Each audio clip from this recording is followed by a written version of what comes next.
ناظرین السلام علیکم، آپ حیا جاوید کے ساتھ دیکھ رہے ہیں کشمیر آن لائن۔ 21 اپریل 2024 عیسوی بمطابق 12 شوال المکرم 1445 ہجری بروز اتوار۔ ڈالتے ہیں آج کے خبرنامے پہ ایک نظر۔ جہلم سانحہ لاپتہ، باپ بیٹے سمیت 3 افراد کی لاشیں نکالنے کے لیے 5ویں روز بھی آپریشن جاری رہا۔ ماہر تیراک غوطہ خوروں کی خدمات حاصل کی گئی لیکن فی الحال کامیابی نہیں ملی۔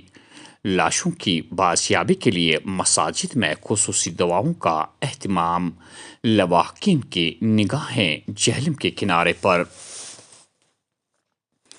کل دوپہر کے بعد موسم نے پھر رخ بدل دیا۔ میدانی علاقوں میں جم کر بارشیں اور بالائی علاقوں میں دیر گئے ہلکی برف باری۔ ضلع شوپیاں میں زبردست ژالہ باری سے کڑی فصلوں کو نقصان، باغبانی کا سیزن متاثر، وقت پر دوا پاشی نہ ہونے کے باعث میوہ کو نقصان ہونے کا خدشہ۔ 2020 ڈی ڈی سی انتخابات میں گرورا بانڈی پورہ میں اجتماعی دھاندلیاں ہوئی، کارروائی نہ کی گئی تو عوامی نیشنل کانفرنس سی سی ٹی وی عکس بندی منظر عام پر لائے گی۔ اے این سی سینئر نائب صدر مظفر شاہ۔ 2020 میں بانڈی پورہ اے گرورا کانسٹیچوئنسی، گرورا یہ پولنگ بوتھ 4 جب ڈی ڈی اے کا الیکشن ہوا، اس میں میسیو ریگنگ ہوئی تھی اس وقت، اور وہ سیٹ ہم نے آلریڈی جیتی ہوئی۔ 5 بار 10 بار 15 بار 20 بار جو آئیڈینٹیفائی ہوا ہو اس کو گرفتار کرنا ہے آپ کو۔ کینڈیڈیٹ کا بھی بہت ہی سیویئر پنشمنٹ آپ ہی کے رولز کے تحت ہے، آپ نے بالکل نہیں کیا ہے۔ سو اگر آپ ہم کو، میری ریکویسٹ ہے کہ اس کی جانچ پڑتال کی جائے اور امیڈیٹلی اس پر ایکشن لیا جائے۔ یدی آپ ایکشن نہیں لیتے ہیں اگلے 5 یا 7 دن کے اندر تو یہی جو فوٹیج میں آج جو آپ کے پاس گئی ہے، آج میں یہ فوٹیج پورے پریس میں ریلیز کر رہا ہوں آن آل پلیٹ فارمز، وہ خود دیکھیں کہ میں جو بول رہا ہوں کیا یہ صحیح ہے یا غلط ہے۔ اور یہ فوٹیج پھر اے این سی کی طرف سے پریس کلب آف انڈیا میں نیو دہلی میں یہ دکھائی جائے گی اور اس کی copy chief election commissioner of India کے سامنے میں آفس میں پیش کی جائے گی۔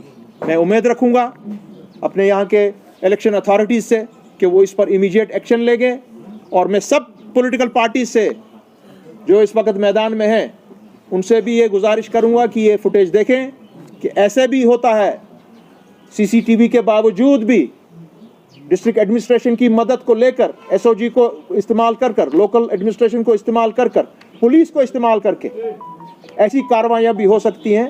Everybody has to be aware of these kinds of things. These kinds of things can happen. مجھے امید ہے کہ آپ ہمارے جو یہاں کے الیکشن کمیشن کے ہیڈ ہیں وہ اس معاملے کی سنجیدہ نوٹس لیں گے۔ پیپلز کانفرنس کے صدر سجاد غنی لون نے کل ایک پریس کانفرنس کے دوران اس بات کا اعلان کیا کہ ان کی پارٹی شمالی کشمیر میں لوک سبھا انتخابات میں اپنی پارٹی کے نمائندے کی حمایت کرے گی، اور توقع ظاہر کی کہ اپنی پارٹی ان کے یعنی پیپلز کانفرنس کے نمائندے کی وسطی کشمیر میں حمایت کرے گی۔